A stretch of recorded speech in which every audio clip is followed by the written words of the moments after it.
Hey everybody, it's Shaniqua from Otakusa.net, and I'm super excited because today marks the beginning of the winter 2016 season of anime. There were 5 series that premiered on Crunchyroll today, and one of those is Myriad Colors of the Phantom World, or Musaigen no Phantom World.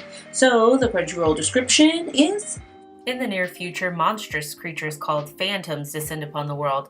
Haruhiko Ichijo is a student at Hosei Academy along with Mai Kawakami, Reina Izumi, and Koito Minase, 3 girls who fight these creatures. High school life proceeds as normal until a certain incident reveals the truth of their world to them. So, before I started this series, I didn't actually read the description. I just went in, balls to the wall, had no idea what was happening. It premiered today on Crunchyroll. You can watch that now if you have a Crunchyroll Premium membership. If not, you can watch it a week from now.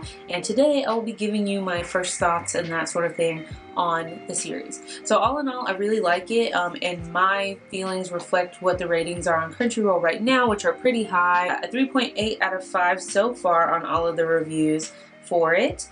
So what we have here is something that's clearly set up as a sort of supernatural harem type anime.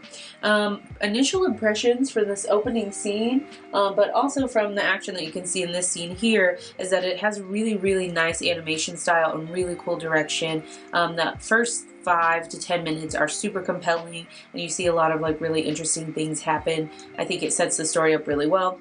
I couldn't help but notice that the animation style is super fluid and that sort of thing. It reminded me a lot of Beyond the Boundary, and that's actually no surprise because it not only shares the studio but the same director for Beyond the Boundary for this particular series. I love the character design. It's very cute. Everybody's really pretty, and they have a nice amount of variety in body types, hair colors, hairstyles, and a little bit of facial structure too, actually, especially with the girls.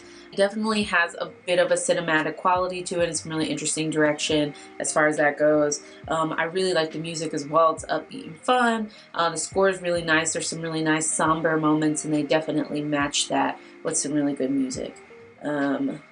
There were a lot of comedic moments in this series that came at sort of unexpected times, and they were really small and not overly gratuitous.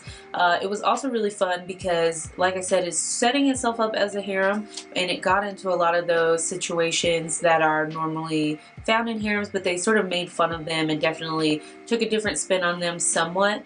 There's also not a whole lot of fan service, despite the fact that it is a harem, so there wasn't a whole lot of her boobs are flopping on my face or that sort of thing. However, there were plenty of close-ups of boobs, but they still had something to do with the story, so at least we have that. There were no panty shots, although there was one reference to the color of panties. They did not go so far as to show them, so that was nice and refreshing.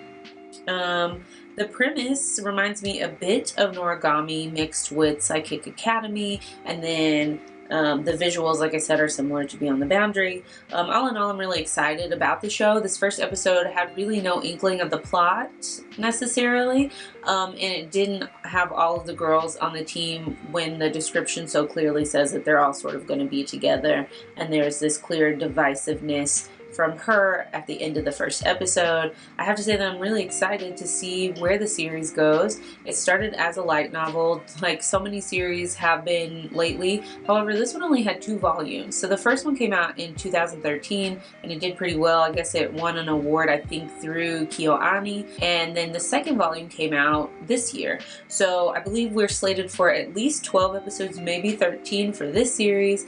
And everyone is super excited about it. It's one of the more anticipated series of the season, so I look forward to seeing it. Also, I'm doing a giveaway for the website, and I'm giving away 18 animated related items. I'm not going to tell you what all of them are, but it does include a copy of Persona 4 Arena. It includes some Lego Star Wars and Teenage Mutant Ninja Turtle comics, 3 manga volumes, some pins, a Shingeki no Kyojin bracelet, and so much more. So if you want to enter that giveaway, all you have to do is have a valid Twitter account, be 13 years or older, and follow me and my website on Twitter. For all the details, go to otakusa.net, and I will put a link down below. Let me know what your thoughts are on the series, and I'll see you guys next time.